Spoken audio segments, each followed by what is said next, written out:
आज हैं 361 की प्रेसिडेंट अनु जैन। अनु, गुड मॉर्निंग और स्वागत है आपका शो में।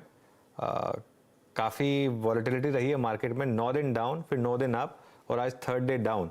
ये क्या एक टेक्सचर बना लिया मार्केट ने अब? जिस तरीके से मार्केट के लॉन्ग टर्म चार्ट्स दिख रहे हैं, आई थिंक लगभग 6 महीने और not 6 but I would say 3 to 4 month, September and October तक लग रहा है कि ये पीरियड कंटिन्यू करेगा। in fact, I get a lot of people sending me their view. तो इलियट वेव के काफ़ी लोग मुझे काफ़ी बड़ा एक ब्रेकडाउन भी दिखा रहे हैं।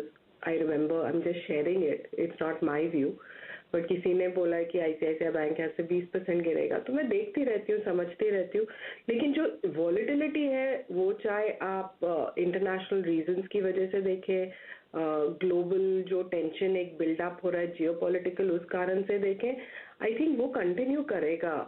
जिस तरीके से हमने पिछले 3-4 महीने ब्रेस किए हैं, आई थिंक और 3-4 महीने इसी तरीके से ब्रेस करने पड़ेंगे।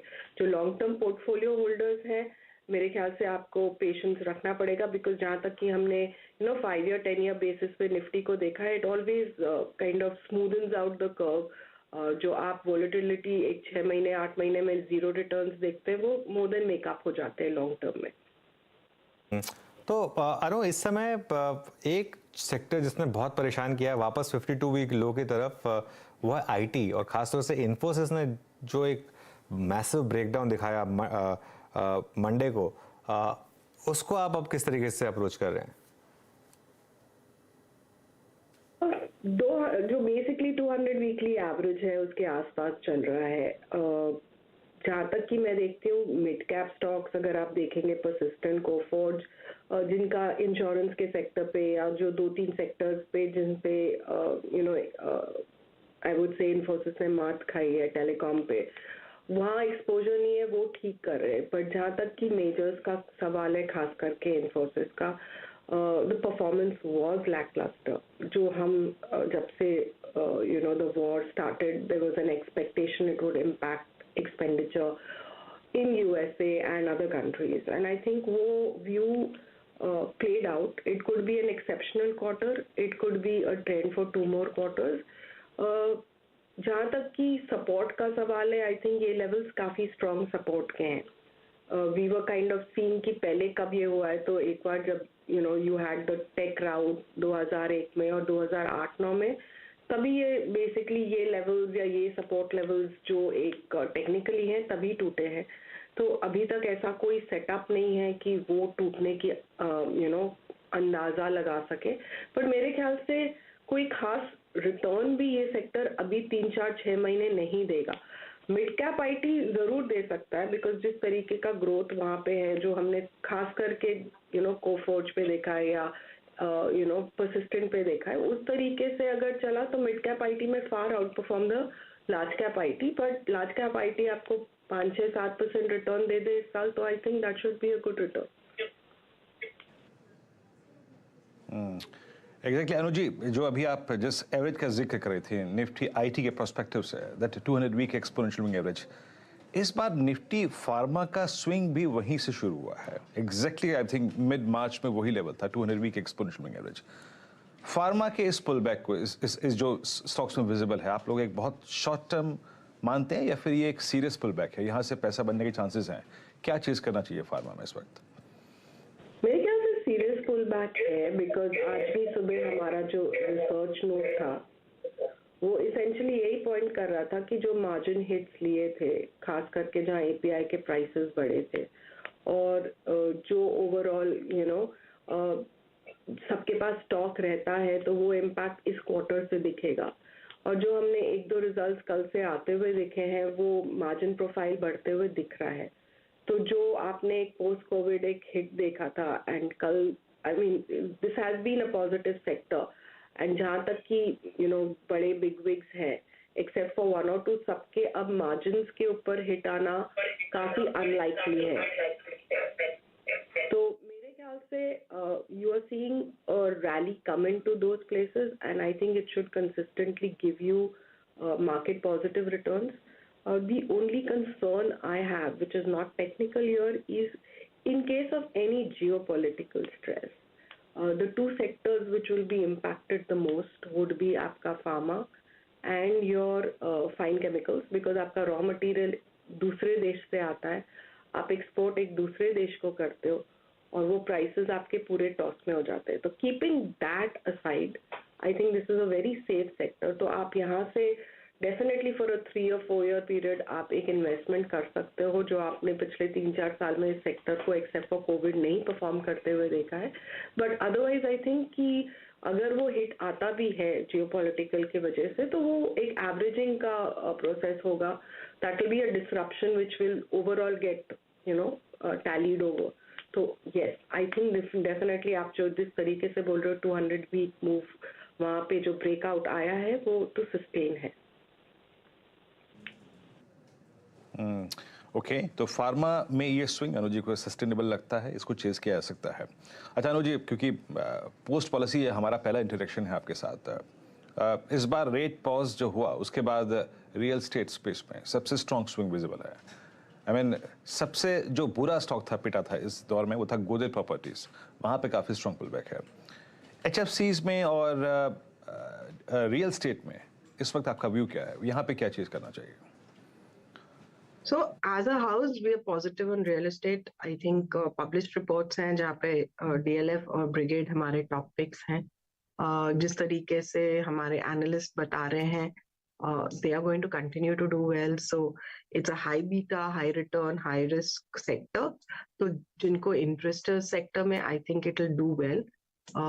Where we don't really have a view on HFCs as of now because हमारा coverage काफी कम है.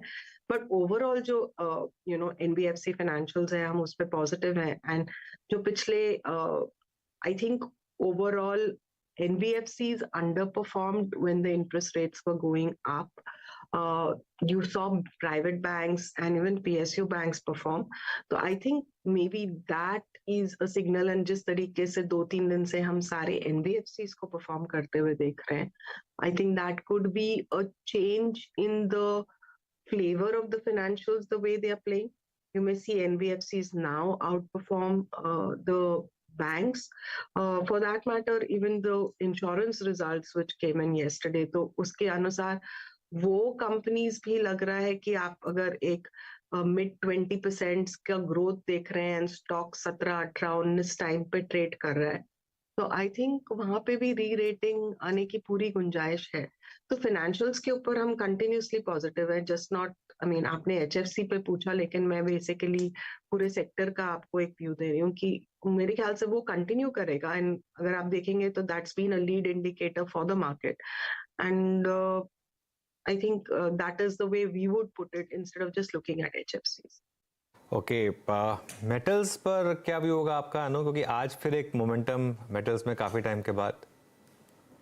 शॉर्ट टर्म के लिए पॉजिटिव है डेफिनेटली. आई थिंक आपको हफ्ता 15 दिन, may be even a month, both Tata Steel and Hindalco are looking good on the charts from here. There is a possibility of a 5 to 8% move.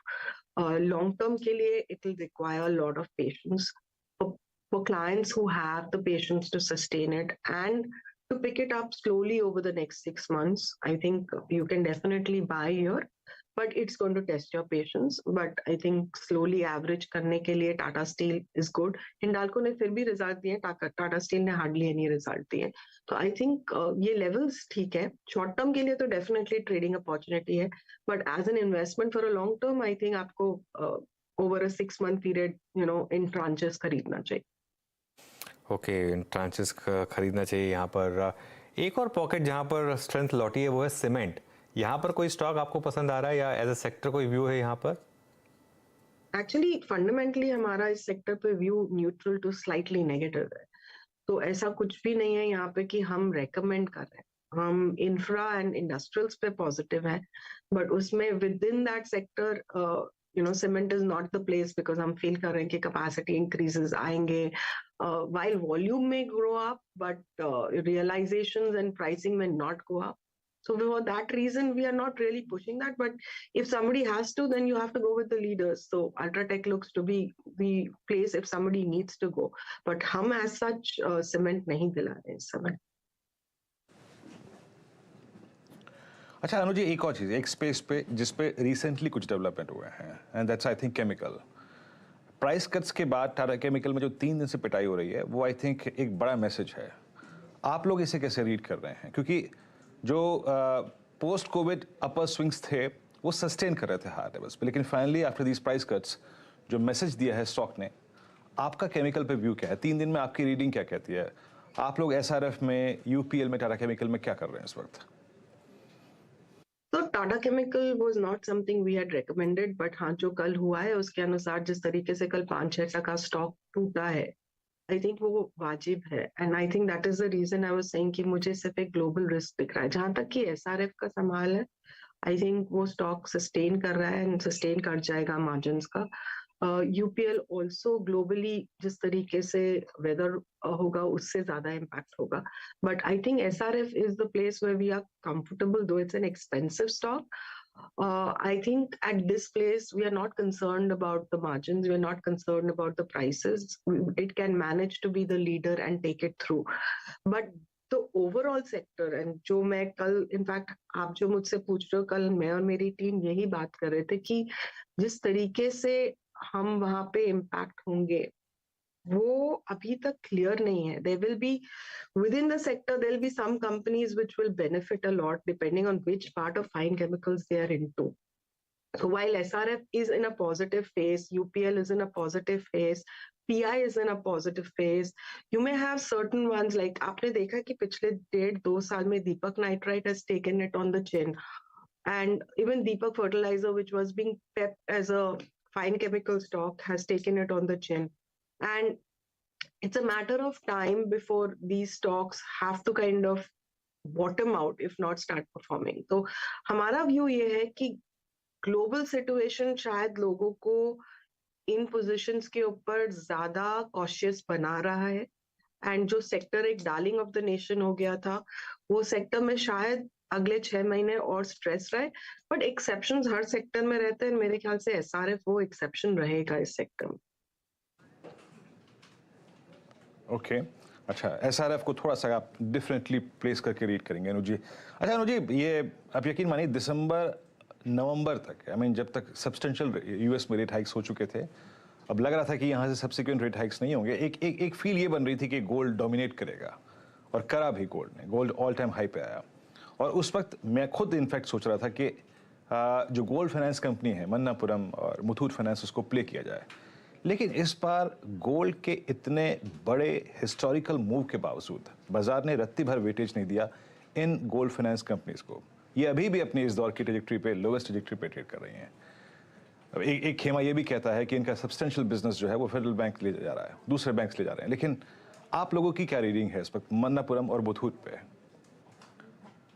So it is not just federal, but it is probably gold financing is becoming a part of बहुत से banks का business, and जो expectation है कि अगर HDFC इसमें घुस रहा है और ICICI इसमें घुस रहा है, और तो इनके जो margins हैं या इनका growth है वो impact होगा, and इसी कारण से ये underperform किए हैं.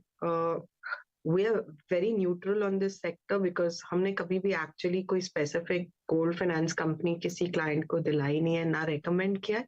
बट हाँ, ये सेक्टर का व्यू बहुत कॉमन है कि यहाँ पे इम्पैक्ट आ रहा है, इसी कारण से ये अंडर परफॉर्म किया है.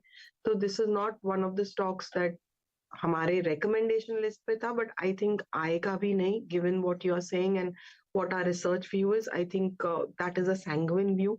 हमने देखा है कि जहाँ एक बजाज फाइनेंस इम्पैक्ट हो सकता है कि भैया Reliance is operating a financial company and वो इम्पैक्ट करेगा, या मैंने ये भी सुना कि HDFC की ब्रांचेस बनेगी तो बजाज फाइनेंस. तो जब बजाज फाइनेंस जैसी बड़ी कंपनी इम्पैक्ट हो सकती है, तो गोल्ड फाइनेंस वाली कंपनीज तो रिलेटिवली छोटी हैं. तो ये परसेप्शन की बात है, एंड आप मार्केट में जो एक्चुअलिटी और परसेप्शन है दोनों से प्राइस इम्पैक्ट होता है. तो आई थिंक ये कंटिन्यू करेगा, तो इसमें बेसिकली कोई एंट्री पॉइंट इस समय नहीं नजर आ रहा. ओके अच्छा, एक लास्ट सवाल अनूप, क्योंकि आप ग्लोबल मार्केट्स भी काफ़ी ट्रैक करती हैं, इस समय डॉलर और यूएस मार्केट ये किस तरीके का आपको पैटर्न्स दिखा रहे हैं? मेरे ख्याल से जो यूएस मार्केट्स है वो दिखा रहे हैं कि प्रोबेबली मई में स्लाइट करेक्शन आएगा, and that is also evident from the fact कि हमारे यहाँ जो वॉलेटिलिटी प्ले आउट कर रही है. मेरे ख्याल से आप एक स्ट्रेसफुल पीरियड वहाँ पे एक 4 हफ्ते का या 5 हफ्ते का देख सकते हैं, जिसके बाद शायद जून से उनका काइंड ऑफ पॉजिटिव हो जाएगा। तो जिस तरीके से दिख रहा है कि you can probably test back 4100 and you can probably then start moving. तो I think there is a possibility of a 3 to 4% correction coming next month there out definitely. हानो, चलिए फिर शुक्रिया जुड़ने के लिए हमारे साथ, और अच्छा लगा आपसे बात करके ये सारे स्टॉक्स और आपके मार्केट के व्यू पर। अब जरा एक बार मार्केट का रुख करते हैं। बाहर हमारे अभी हमारे साथ